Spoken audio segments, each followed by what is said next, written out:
that you set up. There we go. Awesome. Yeah, so Tim and I had a chat, and we wanted to get together to talk about GitHub's recent announcement on CI/CD and automating through actions. I think it's GitHub Actions that they utilize to do that. And I thought there'd be some useful chats about it that we could have, and particularly around I think, was it the marketing team did an actual product comparison? Did you see that come across anywhere, Tim? There was a comparison of Azure DevOps that was being done that I saw, and then I saw Jason did some work in the group presentation, which I'll share this link now in the chat here. Cool.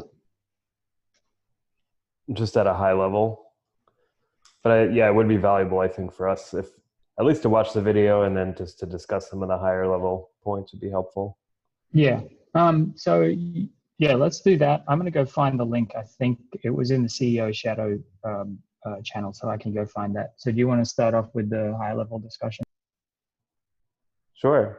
Well, I guess I can give my initial impression. It looks really cool. I mean, it seems like it's, it doesn't come out for another few months in broad support, but it definitely seems full featured. I think it's in line with what we saw from GitHub's previous package registry release, that they're really focusing on the network effect and being able to release features that it's not just you're doing this as a private organization. It's like everything that you're doing should be consumable by the GitHub community, which I think is a really cool differentiator. I think for us, we don't really have that same approach generally. And maybe it's because GitHub has more open source projects that are hosted there. They have more open source users. And so the idea that an action should be usable by anybody within GitHub.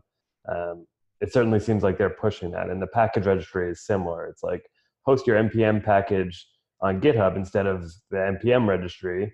And then you'll get, you'll have all of the GitHub comments and history, and you'll be able to, copy your documentation or your commands right from the GitHub page and search from GitHub. So I like all that stuff. I really like, Nick and I had a debate, or not a debate, but we were talking to Amelia about should we include documentation on the container registry page. And Nick was like, I actually like having the documentation next to what you're going to be doing. And GitHub doubled down on that. Like when you look at their actions page, you could see all of their sort of base template files for each language are right there on the main page. I thought that was really cool too. So a sign that we could include contextual documentation in our UI, I thought was another big takeaway for me. I should stop talking. No, you shouldn't. It's great. Thank you very much. I found the last couple of releases, the product releases that GitHub has done to be pretty interesting. Because they do have their own style, the way they do things. It doesn't necessarily jive with, it's not like we would copy paste what they're doing, even if we didn't have something already, right? Like it just wouldn't fit well with the way that GitLab does things in terms of the application and the user experience and all that kind of stuff. But some of it is really, really cool. Like that inline documentation idea seems like a good thing. There's a couple of other examples of that, even like simple things for me that I've experienced going through GitLab in my 3 or 4 months here has been like, well, I want to edit this page, but I have to then go into the repo, go find the page, and then click web edit. It would be cool as a GitLab user with an account to be able to just have the edit button and just go, or MRs that touch this page is a list of things that are actually on the actual page. I mean, that would be crazy. I'm not saying the experience would be good. It'd probably be time consuming, but ideas like that where we can, build better connections. I really like that as well. What did you think? Do you think anything from that GitHub announcement, impacts your view of our priorities, Tim, at all, or no? Well, I think one thing that has been resonating with me recently has been people wanting to use our service with either JFrog or Sonatype or some other service.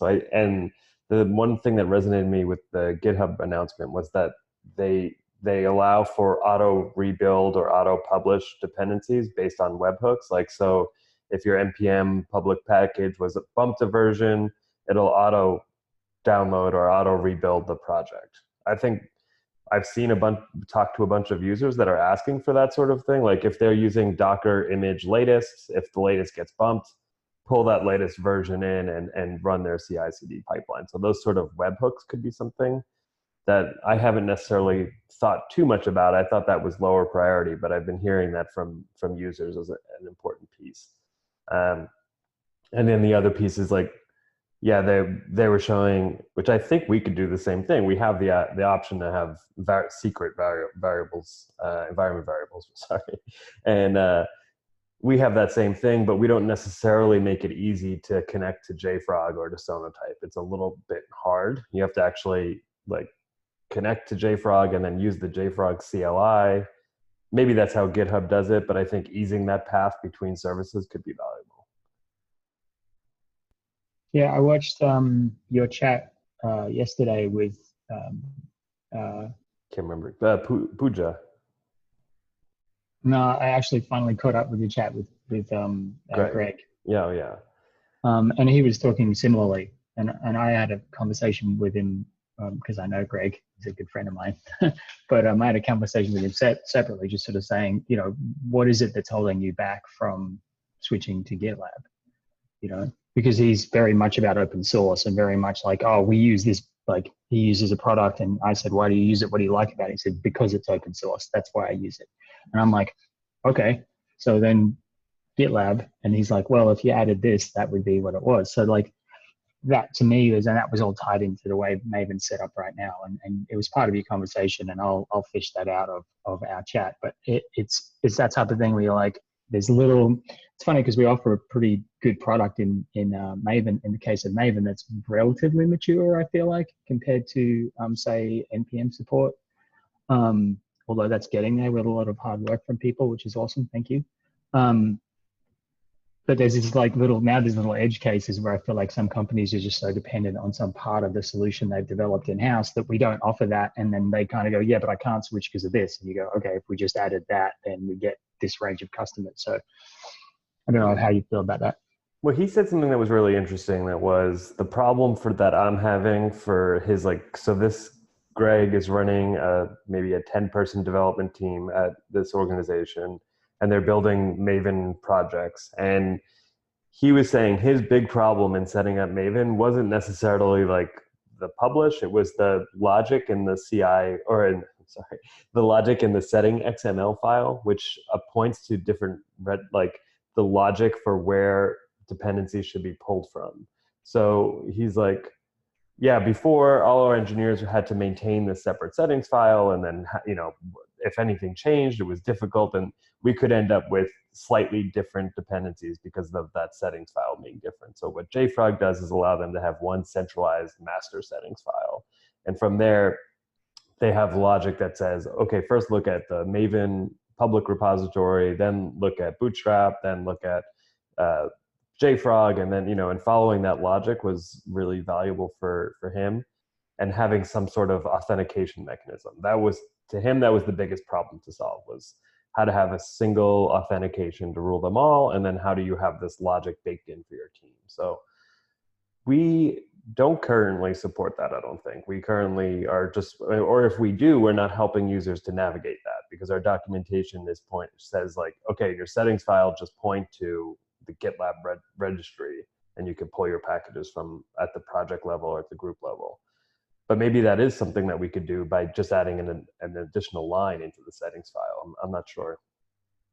I have to investigate that, I guess. I don't know if Steve knows the answer to that.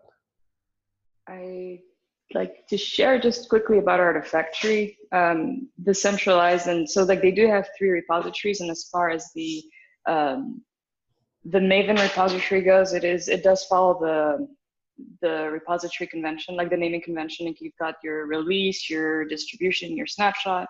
So now I'm sorry to have interrupted you, Steve, or cut right before you. I was just curious, how would we handle that on packages where we don't have, say, repositories like snapshots, right? Where we don't have to worry about the mutation, where Maven would be different than NPM.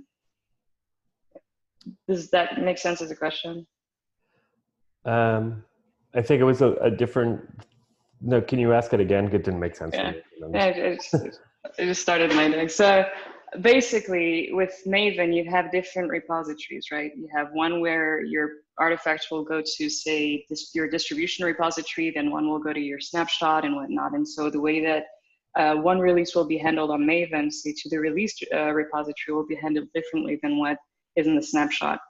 And that's because there are different ways of the artifacts will go to different directories based on the release type, right? And that's what you configure in your POM XML for your dependencies.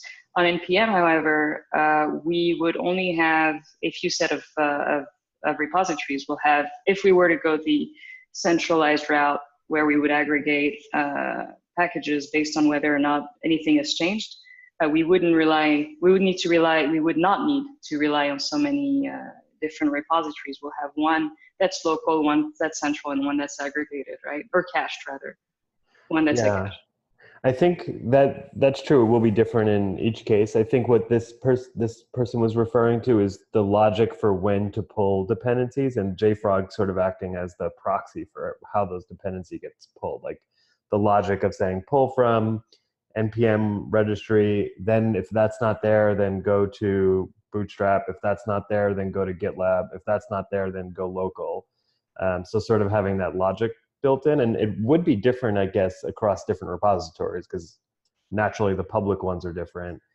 And like you mentioned, like Maven has the concept of snapshots, npm doesn't necessarily have that concept. But I think in the end, it is still just, we're just pushing things to certain places and pulling them. So it's giving the flexibility to have that logic built in could be something that's helpful. I think we're getting there. I think we can actually do something similar to that just with what we have. As far as the Docker thing having latest and then having to rebuild one, the case that you had discussed earlier, I've seen that come to support a bunch of times, and we've offered workarounds where we would just need to retrigger a build. So I think with having to check the contents of a repository for a change, I think that would be the cache. We'd see if anything, if the cache is MD5 or the contents of it have changed, then we can retrigger a new fetch request. But I'm not sure, but just throwing ideas. It feels like we can do it. Like we probably could, but we just haven't. For a long time, I think no one was really thinking about those use cases for package or documenting them or showing people how to do them. And I think we are now. So we could probably go a long way with documentation and just thinking about how to solve those problems. Now that we're talking to users and identifying them, now that we have Greg saying, well, I'd love to be able to set the logic for how to, pull dependencies at, 7 different levels. Okay, well, we probably could do that with GitLab CI. If we have a good example, maybe we could share that with him. I don't know, does anyone else think anything different? Yeah, I mean, I think we're a little bit off the CI/CD GitHub announcement subject. This is actually really good, so I didn't want to get in while everyone was chatting, but because this is really good information, and thank you very much for offering that. Sarah, that was great. I think, Steve, you might want to have said something quickly on that, or no, you don't have to if you don't want to. I was going to say I don't know. Easy, cool. So there's something to investigate right there. But let's sort of refocus again on the discussion around the CI/CD announcement. I think we were sort of talking about the way that GitHub implements things, and then we sort of started talking about some of the way the packaging works. I did share the link inside the document for the comparison between GitHub Actions and GitLab. And so peeps can check that out. It's public. I mean, it's on our site, so anyone can get to that who happens to watch this video. Do you feel like you want to discuss the competitive landscape a bit more, Tim, or no?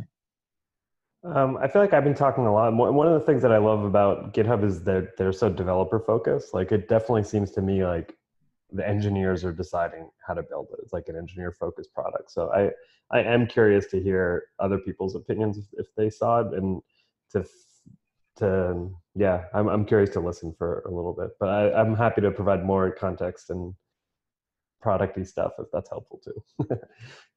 Ian, you're our UX expert, product designer. What do you think about those differences? I think they've definitely kind of taken the approach of understanding their users and adapting a pipeline that fits their users' need. I think just kind of how they're talking about and how they looked at it, that's kind of a shallow view. So it kind of sounded like they were implementing a solution that matched a current workflow. I think we have an opportunity because of kind of the unique position that GitLab has to give a better experience in general. And especially because we're doing that kind of generative research, we can kind of supersede them in that way. So they're trying to, bring everything under one umbrella. We already did that, so we have the opportunity to get this like really seamless integration that actually solves user-based problems. So I think that's kind of what I gathered. Is that it seems like the solutions they're implementing are just stopgaps to fill an immediate need, as opposed to really solving the problem. Does that make sense or resonate? Yeah, that's great. Thank you. And that sort of has a thought for me that I wanted to share with everyone.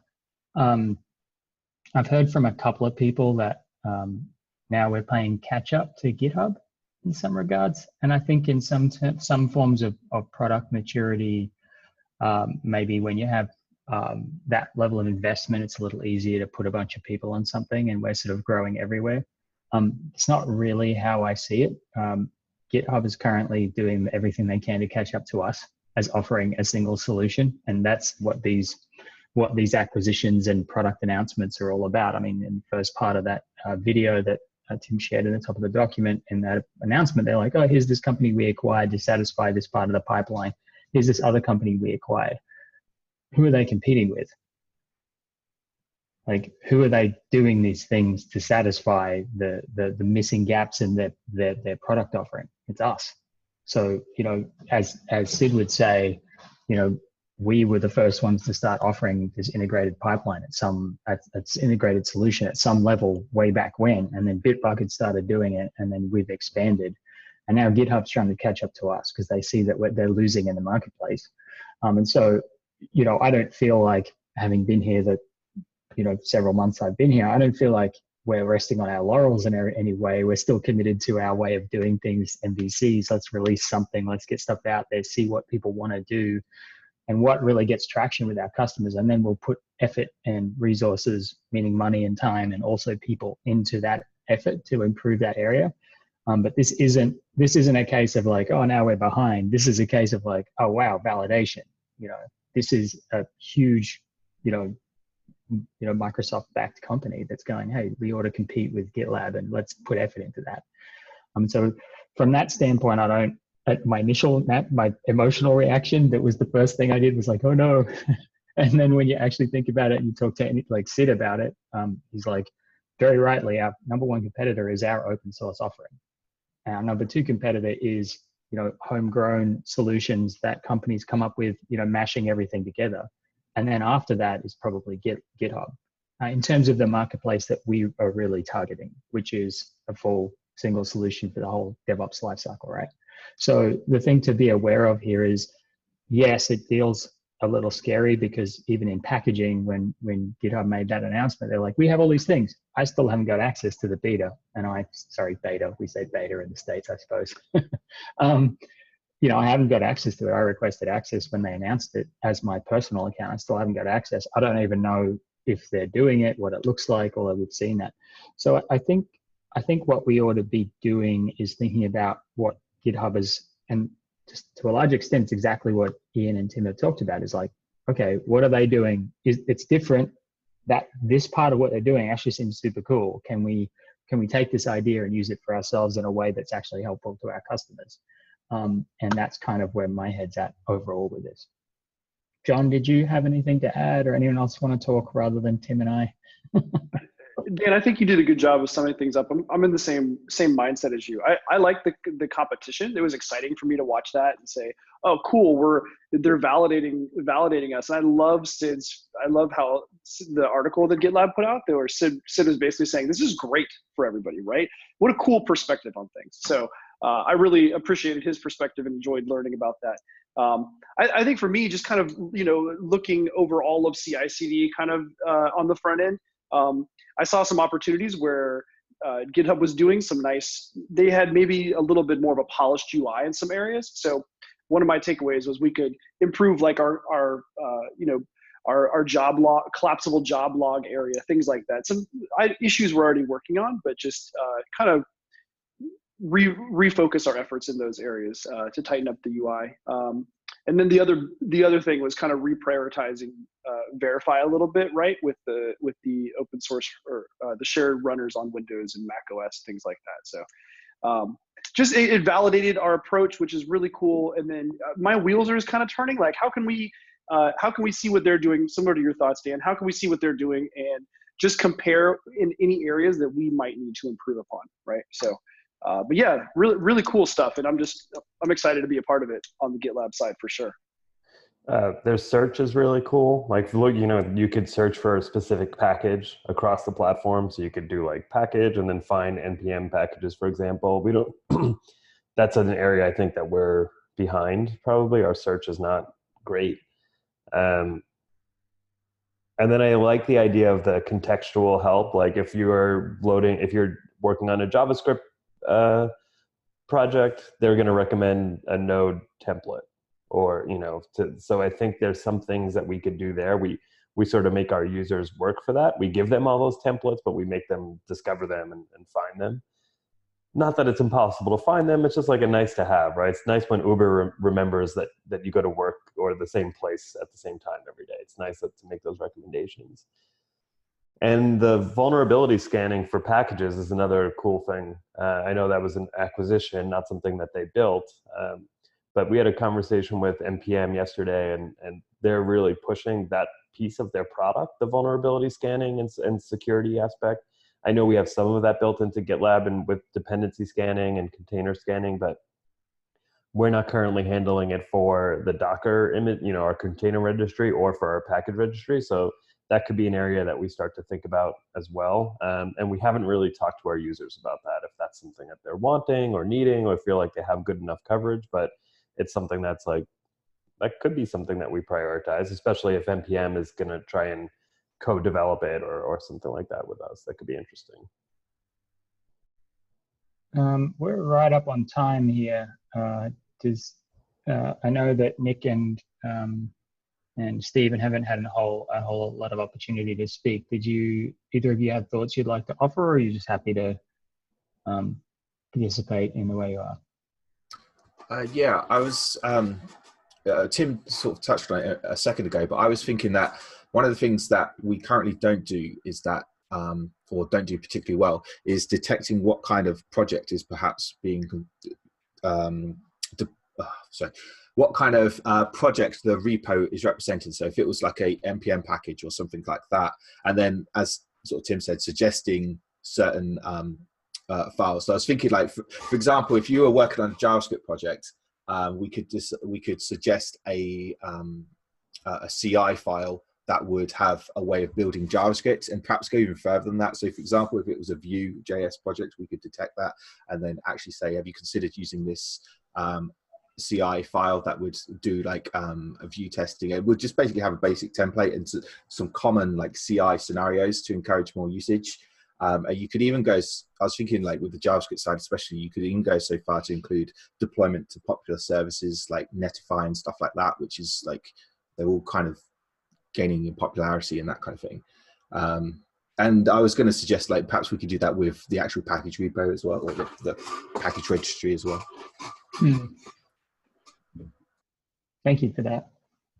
Yeah, I think the only thing that I was thinking about was like how well this kind of demonstrates the difference in how we work versus GitHub, where like they sort of release this all at once in beta. It looks really nice, but it's kind of like you have to have permission to use it, and you have to wait and get excited, and there's all this like hype buildup.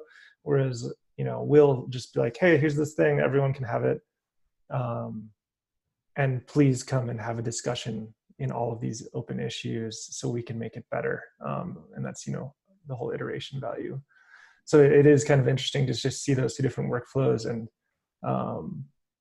I think the iteration style like really is good for a lot of, especially these larger customers, to be able to like have these conversations as we're building the product, which I'm sure GitHub is having conversations with people as they build it. But it's nice that, or at least I like the idea that we're like having those conversations in the open to an extent. Yeah. Yeah, agreed. I was thinking, as you were saying, that iteration, but also transparency, and saying like, yeah, go look at it. There's the code. Go help if you want, you know. So it's a very interesting, like, you could sort of say approach, or whatever word you want to use, but it's very different. You know, GitHub's very focused around the open source community. We are as well, but we also, here's our code, and we are actually open source ourselves, which is quite interesting. But yeah, I agree with that. And thank you both for those thoughts. I noted them down in the document, by the way, so they're there. I think in my head, at least from forward looking, and we should wrap up, is just the idea of where are they going next, given their acquisitions and releases recently. Where are they going next? It seems pretty obvious which line they're going. And what's interesting to me is they haven't bothered to go update their issues or anything, which even before I was working at GitLab, I was always found them very awkward to use. In most companies I've worked at, never used GitHub's issues. They always end up using Jira or Asana or something else. And so it's interesting to me that that's where they see the value in the market, and that it suggests to me that the next step they'll take will be something, you know, somewhere along that chain in the future. The one other thing I wanted to address very quickly was, if you go look at our product maturity page, as far as security scanning that came up, our defend teams are super early. So this is something we're already working on, but it just is not there yet. I'll share that in the document as well, so that people can check it out. So yeah, just really early in that stage. So that team has been built up from very small. It's been split into multiple teams. We added managers and engineers and all sorts of people. I think we have a product director, and we also have an engineering director of engineering joining, and they're just right now. So I think we can expect a lot of work happening right there in the security space in the very near future, in the next month or so. So I'm going to stop talking at everyone and just say thank you very much for chatting, and I hope this is helpful for people. I had one thing that I thought I'd add from the user I talked to yesterday. So this person was, Steve, maybe you remembered, I was asking for help for debugging that Maven issue. So I went back and forth with this person a bunch. We resolved their issue, and then we reached out to them and to ask them what their experience and how they're using Maven. And this guy was our biggest fan. Right at the beginning of the call, he's like, "This is how product work should be done, talking to your users." And then he said, "I'm so impressed with GitLab and how fast you build product. Just if you ever need a comparison, go look at Bitbucket's release page. They launch like one measly feature a month or every few months." He's like, "With GitLab, I can't even keep up. You're launching so many features so fast all the time." And it was great to hear, because we hear so many negative comments from users and issues and stuff. But when you actually talk to them, we actually talk to our users, they're really impressed with us, and they really like what we're doing. So a little inspiration to keep pressing against our competition, because our users definitely appreciate what we're doing so far. Thanks for sharing that too. Awesome. Thank you everyone for your time. Thanks. Bye. Thank you.